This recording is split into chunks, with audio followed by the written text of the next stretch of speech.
This is the Heroic Voice, where I talk to comic book creators, people I've worked with, other interesting people, about the history of comics, superheroes, and the current state of the comic book industry. I also discuss current and upcoming projects, current events, and any other topics my guests might be interested in talking about. So subscribe and hit the like button. Help me grow this channel and promote indie comic book creators, publishers, and other people affiliated with the comic book industry. Your comments are appreciated. Get to it and leave feedback, good, bad, and otherwise. I am your host, Dennis Maloney, writer, publisher of the Heroic Multiverse, where we spotlight good girls, bad girls, super babes, and superheroics in a classic, kind of golden agey style. Grab some snacks and enjoy. This is the Heroic Voice.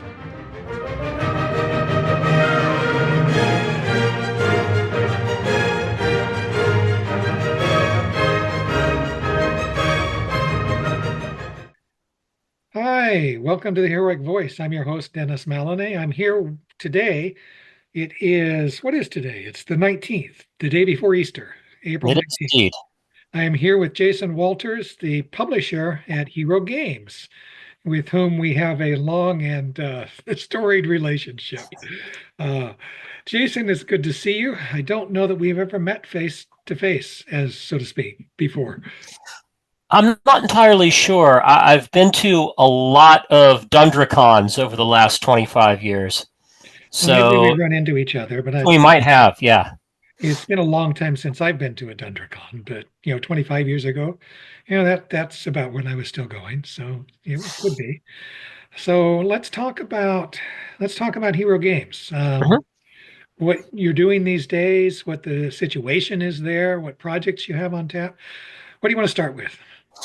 Let's talk about the upcoming projects we're working on. Let's So, do that. And one of uh, them we were actually helping you with. Why yes, don't you we start are. with that one? You guys have been a big help. In the last few weeks, David has helped put me in touch with about half a dozen people You're who've talking got, about David Berg, our Hero Publishing's vice president. yes, Okay. yes. And he's put me in touch with maybe a half a dozen people in the last few weeks who've gotten back to me and said, "Oh yeah, absolutely. Please use my old villain for old school enemies."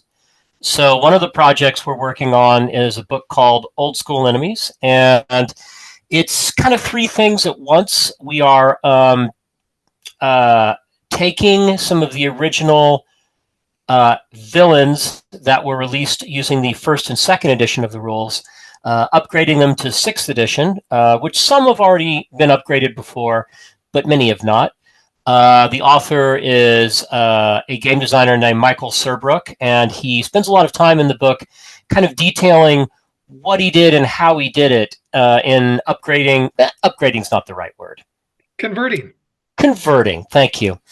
Because I too played first and second edition champions quite happily in my teens.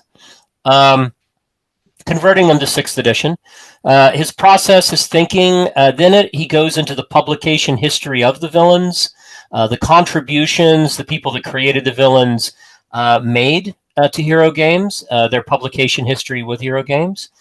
And then we're going to have a introduction that I'm writing, which will be my reminiscences about playing as a teenager and dealing with these villains.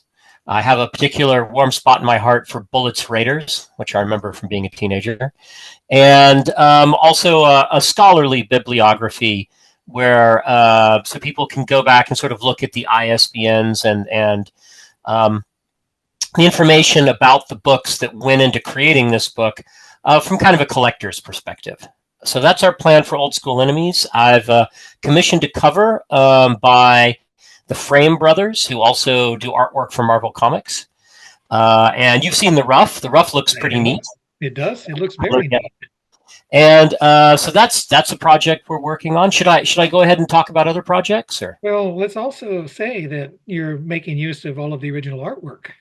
I am because I don't know, I mean, I've seen, when DOJ Incorporated purchased the Hero Games intellectual property from Cyber Games back in 2001.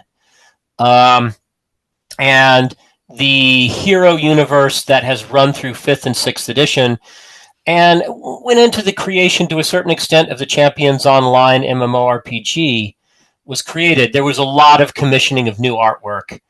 And it's all very good artwork. But there's something about the original pieces. You know what I mean? There's something special about, there's some spark to the original artwork from the 80s. And you're going back and picking all this up, so it's appropriate, absolutely appropriate to make use of that original artwork.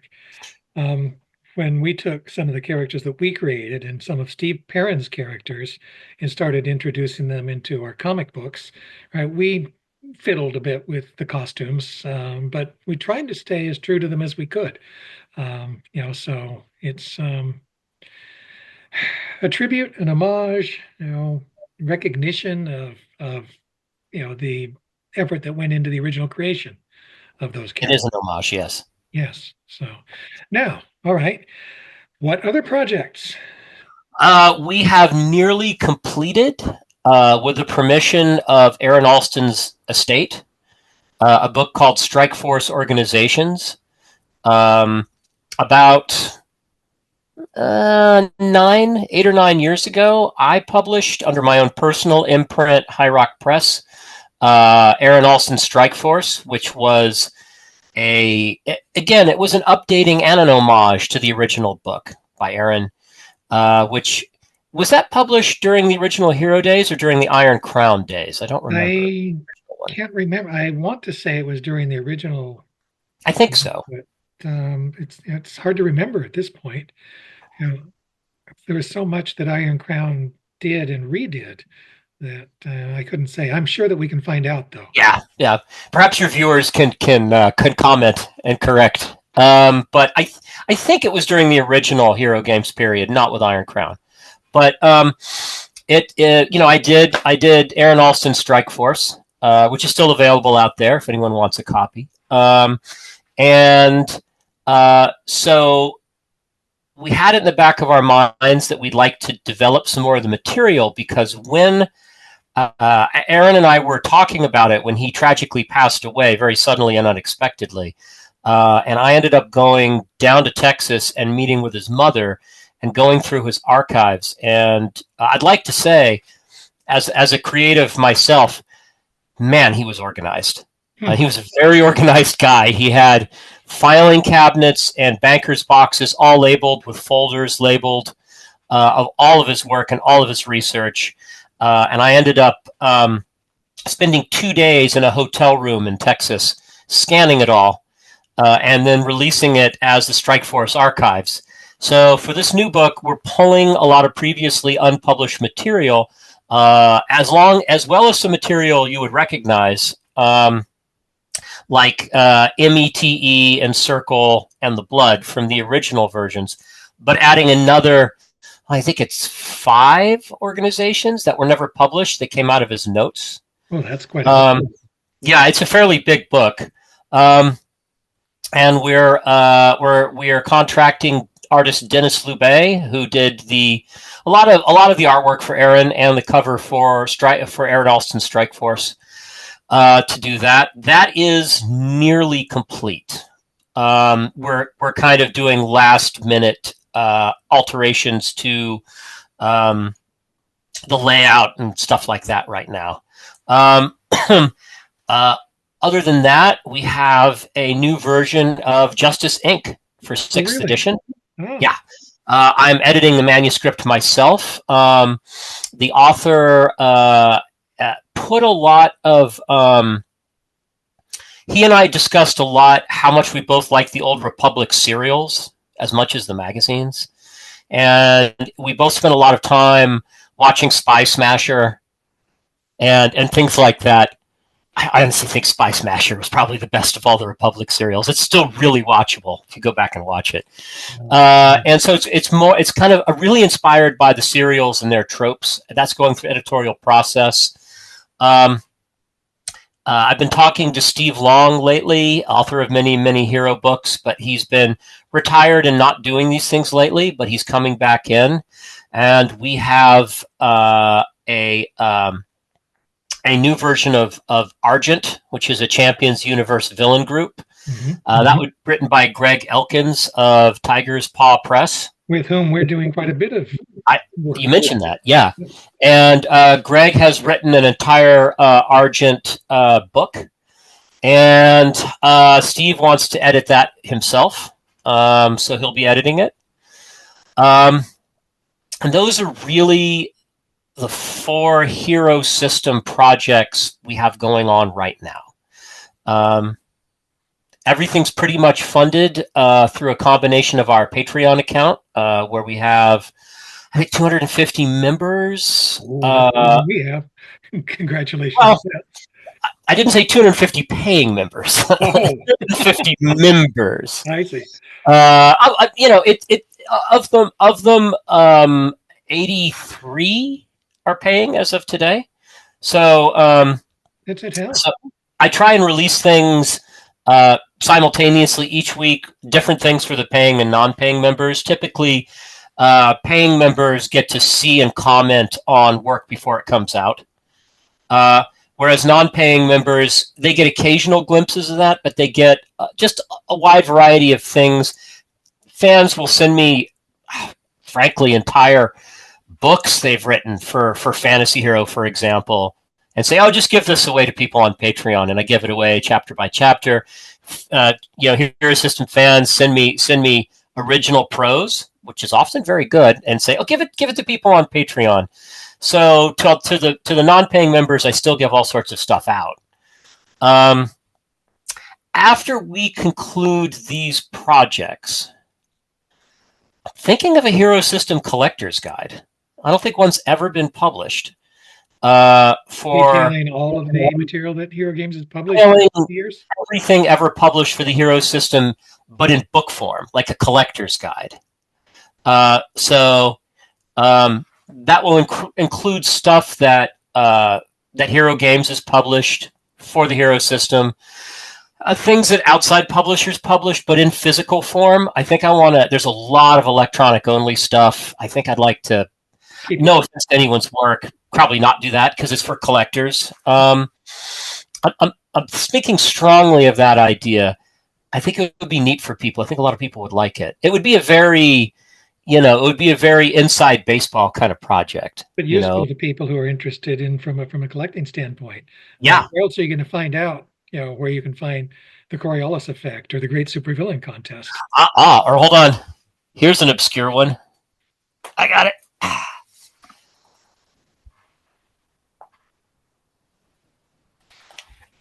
Omlavex. Never seen it before. I don't think most people have. Where did that come from? It was a triple statted book for Champions, Mutants and Masterminds, and Silver Age Sentinels, published by Z-Man Games, actually. Yeah, back when Z-Man Games was still doing role-playing game stuff and not just card and board game material. Interesting. So yeah, it'll be interesting too to work with Hero System fans and find out what turns up, because I'm sure there's all sorts of books that were physically published that I've never seen, and maybe magazines too. I have a lot of them, but who knows? You're going to include the Adventurers Club books, I expect. Absolutely. Why don't we let people know if they have something that they think might be obscure or rare, how to get it in touch with you? Oh, absolutely. They can email me at jason@herogames.com. What a strange email address. Yeah. I think in thinking about this project, I've thought hard about it. I probably won't include the APA stuff. I probably won't include Haymaker and all those things. Mm-hmm. I'm not sure it's possible for anyone to even find them, Yeah. So let me just apologize. We're doing some inside baseball stuff here. If there are people out there watching this who are not Hero Games fans, bear with us because. Yeah. Well, should I explain it, or do you want to explain it? Go ahead. Let's do it. So there were these Amateur Press Association style. magazines, zines, whatever you want to call them. There were 3 or 4 of them for the Hero system back in the 80s and 90s, where people would write an article. Then they'd make however many copies the editor told them to make of the article on a Xerox or, oh, who knows, maybe pre-Xerox machine. What was the things that were printed in blue on? Mimeographs. There might even have been some mimeographing. And you'd send it into the editor, and the editor would staple it all together into one big sort of magazine, and then send it out to everyone that was a member. And I'm talking myself back into it now. Maybe that is a real collector's item. Now that I think about it, but yeah, I'll have to think about that. But mostly, I want to stick with printed books with ISBNs and the magazines that were formally magazines with subscribers and everything. Yeah. So, but I'm thinking about it. I haven't entirely decided whether it's a viable project, but it might be. It might be a separate project, and if you can gather up enough of them, I mean, because you don't need to have the actual copies these days, just scan them, right, and then put them together. Yeah. Oh yeah. Oh, do you mean a viable project to make an apazine? Well, Yeah. that might be kind of neat. I mean, it does seem like the younger generation of gamers has really discovered zines as a format for publishing role-playing games. I wonder if the kids would enjoy. And when I mean kids, I should explain what one of my other jobs is I'm also general manager of indie role-playing game distributor Indie Press Revolution. Ah. So in that role, I often come into contact with much younger designers, still in their 20s and 30s, and even rarely in their teens, but mostly 20s and 30s. They've really made a lot of zine format stuff in the last few years. Maybe they would love themselves to do apazines. I hadn't even thought of that. Yeah, it's a good idea. Throw it out. Yeah, they might really enjoy it. Yeah. And let me throw it at you. There might actually be people who get stuff from the other company you work for, who would be interested in, role-playing game-related comic books. They may very well. How do I plug you? I'm on your show. You don't really need to plug us. Okay. I would appreciate it. It's Heroic Publishing. HeroicMultiverse.com is the actual web address. But if you do a Google search for Heroic Publishing, you can find it easily enough. You know what? When you put this up, I'll plug you through our social media. Well, that would be wonderful. Which is pretty extensive for both Hero and Indie Press Revolution. Yeah, we get lots of traffic on eBay, and it's always digital comics that sell well. And those digital comics, and I'm sure your products can be found on places like Indie Planet and Drive-Thru RPG, right? Hero Games' stuff can definitely be found on Drive-Thru, and Hero stuff can be found on our website, of course, herogames.com, on Drive-Thru, on Amazon, and through Indie Press Revolution in many cases.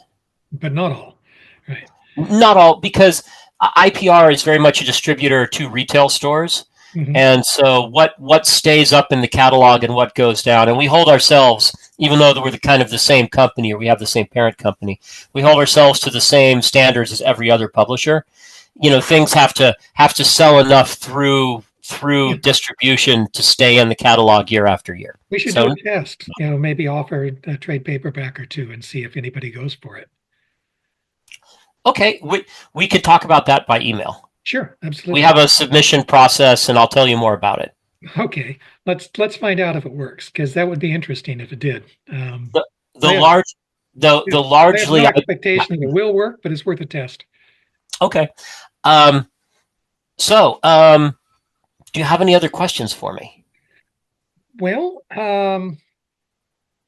it's an interesting question that you would ask that question, because I really wanted to cover what Hero Games was up to. Maybe talk about some history at this point, right? How did you first get involved? I mean, I first got involved with I still play Champions. We have a Champions game pretty much every Saturday night out here. But the first Champions that I got involved in was through a friend named Andy Robinson, right? The creator of Primus and Demon. Andy wanted to get a gaming group together and start playing Champions. So, that's how I got in. How did you get in? When I was 12, my father took me to a game store that used to exist in Orlando, Florida, called Enterprise 1701. And he bought me the box set, I think the color one that had kind of a blue cover. Mm-hmm. I, that was maybe the second edition box set for Yes, that Champions. would have been second edition. I have Um, a copy stashed away here somewhere. yeah, I've got one around here somewhere too. And I took it home and unsuccessfully for about a year could not find anyone to play Champions with me. I was 12. Mm-hmm. But then when I was 13, my mother actually found a Champions group in Orlando, Florida, Cool. and drove me all the way across town to play with them, and then proceeded to do so for the next year. And that's when I first started playing Champions. What was your first character? Oh boy, he was a looking back at a very mathematically poorly designed archer martial artist called Night Fighter. Mm-hmm. Not the most original name, but I was 13. I remember well, and I remember, in fact, the villain Dark Star smashing his face into a sidewalk. I remember that as a 13-year-old. Interestingly, what tied me into becoming part of Hero Games, the company, actually also springs out of a Champions group, which is in the late 90s. I hadn't played Champions in a very long time, and I was missing it. And I was living in San Francisco at the time, and I heard from my wife that there was a bouncer at a bar south of Market who was in a Golden Age Champions campaign. And so I went down to the bar and met this particular gentleman. We're still friends. His name's Dan. And when I arrived, Dan, who is almost 7 feet tall, was in the process of throwing not one but two bikers out of the bar. While I came in and said, "Hey, I heard you're in a Champions group," and he went, "Yeah," and he went, "Hold on," and then he curbed these two guys and came back in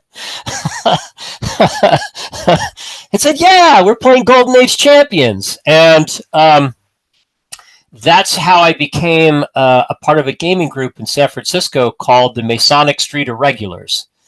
And that was run by a game master named Darren Watts. Darren Watts became president of Hero Games about a year later. But at the time, what we do is gather every Wednesday in his apartment, a group of about 7 of us, to play the game. And typically the introduction to each game was Darren complaining about the state of Hero Games. This would have been about 99, 2000. About the right time for complaining. Yeah. This would have been around the time Champions New Millennium was released, and about the time that both Hero Games and Artalsorian both found themselves in the possession of cyber games, which was kind of an interesting experiment that didn't work out. I could tell your listeners about it if you think it's of interest to them, but it might be. Cyber Games was an attempt to create something like drive-through RPG, but kind of before the technology was there, and kind of before, like, all the pieces to the idea weren't in place. I know that story. I tried to do digital comics before the technology was ready for it. Yeah, it was one of those things. It was run by an interesting guy named Cliff Parati. And Cliff also owned a kind of infamous or famous, depending how you look at it, bar and kind of weekly residential hotel at 5th and Harrison in San Francisco called the Hotel Utah. Mm-hmm. And he was also in real life one of the people involved in the incident that went to the creation of the movie Mazes and Monsters. That was Tom Hanks's first film. Was it? about about LARPing in the steam tunnels in the college up in the North Bay, I That would have been think. right after Bosom Buddies. Was it after that or before it? I don't. It's been a while. Yeah. But If someone look it up on IMDb. yeah. So Cliff had been a suspect in the disappearance of the real life character from Mazes and Monsters. Oh. He was innocent. so if you're Cliff's lawyers and you're hearing this, he was innocent. And he had come up with an idea that he was going to have an online catalog of digital role-playing games, but that you'd buy them online and they'd send you like floppy disks. Uh-huh. They hadn't kind of gotten to the point of you buy it and download it, or you buy it. Print on demand didn't exist yet, so that wasn't there yet. That's how we did our first digital comics. We did it on a floppy disk and had some distribution. It was the plastic ones, not like the like the little solid plastic floppies. Mm-hmm. I don't remember what they were called. But his idea was not that you would kind of contract this out, but that you would simply buy role-playing game companies. So buy the intellectual property and then have the catalog and then release it as people ordered it. I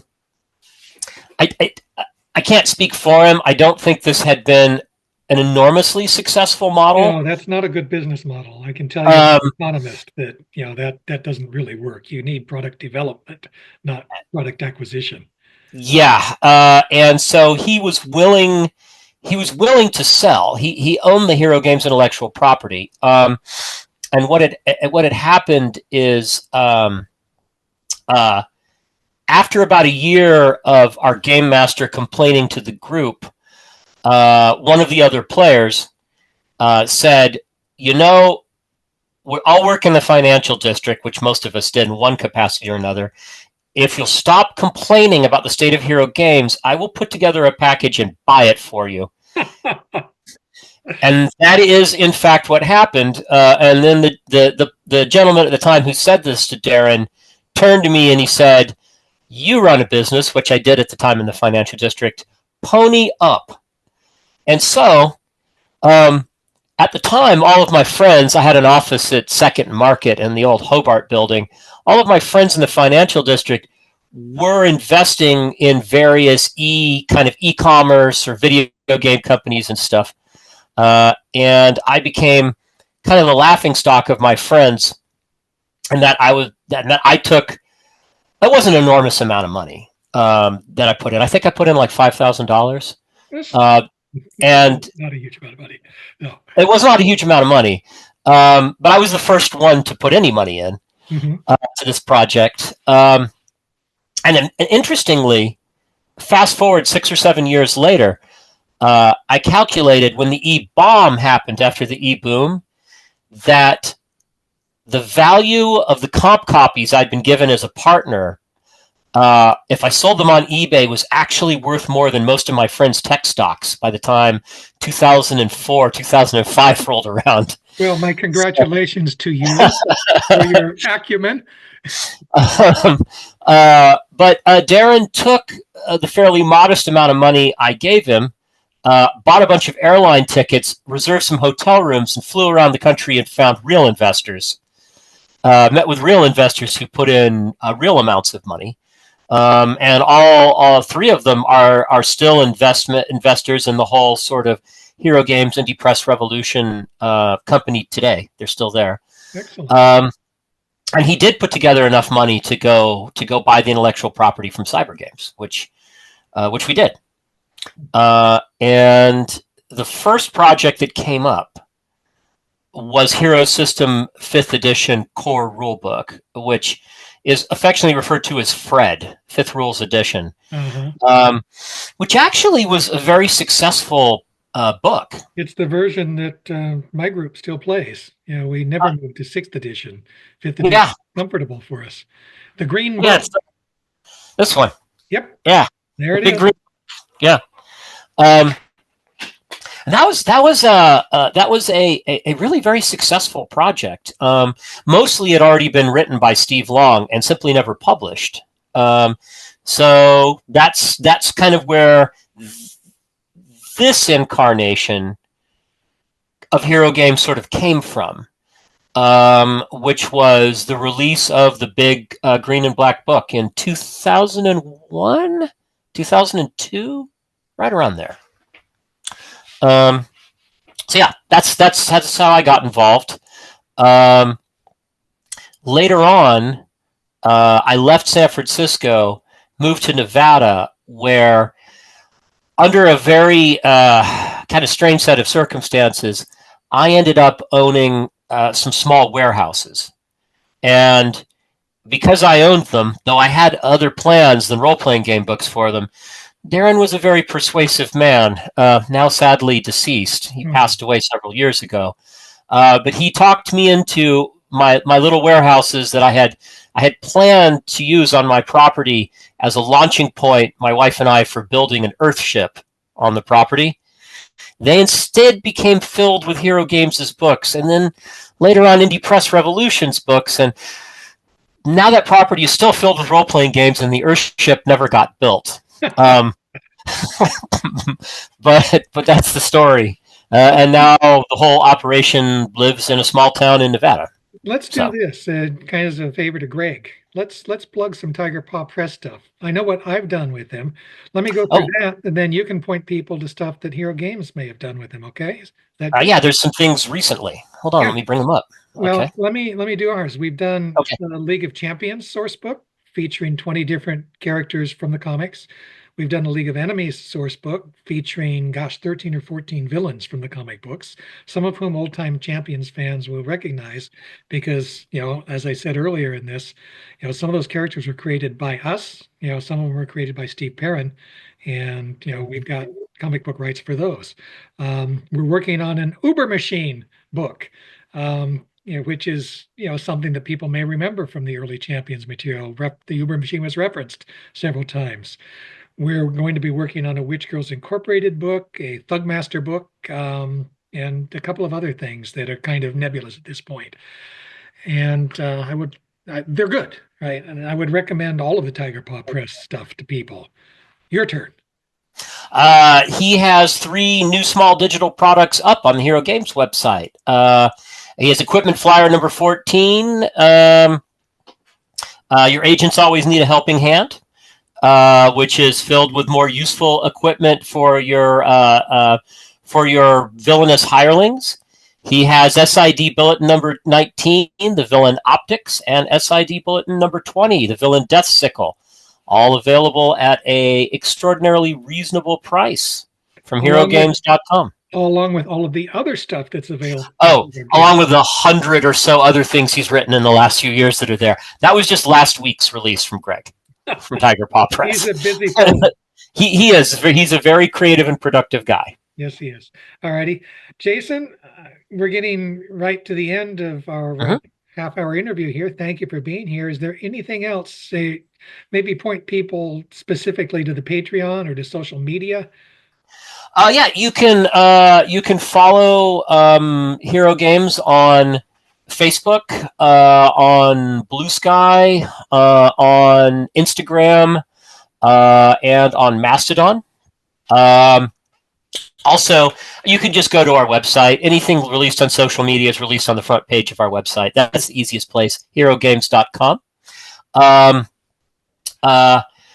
You can, if you're interested in small press role-playing and storytelling games, particularly of a sort of narrativist bent, please go to indiepressrevolution.com. We represent about 200 publishers there. And if you're interested in various storytelling card games created by me, you can go to highrockpress.com, where hopefully my new game Argumentation will be up soon. So, which is a game about how history works, where you get to play historians arguing with each other about how history functions. So those are all my plugs. If you send me a link, I will set about plugging this whole thing through various social medias. Thank you. Alrighty, I will welcome. do that. And again, thank you for being here. It was a pleasure, Jason. Thank you too. It's been a lot of fun. Thank you for thinking of including me with this. It's really nice to meet all of you guys who are kind of the forefathers of the whole thing that it got me involved in what I've been doing for a living for a long time, and I really appreciate it. Alrighty. Have a good Easter weekend. You too. Have a good Easter weekend. Good night. Good night.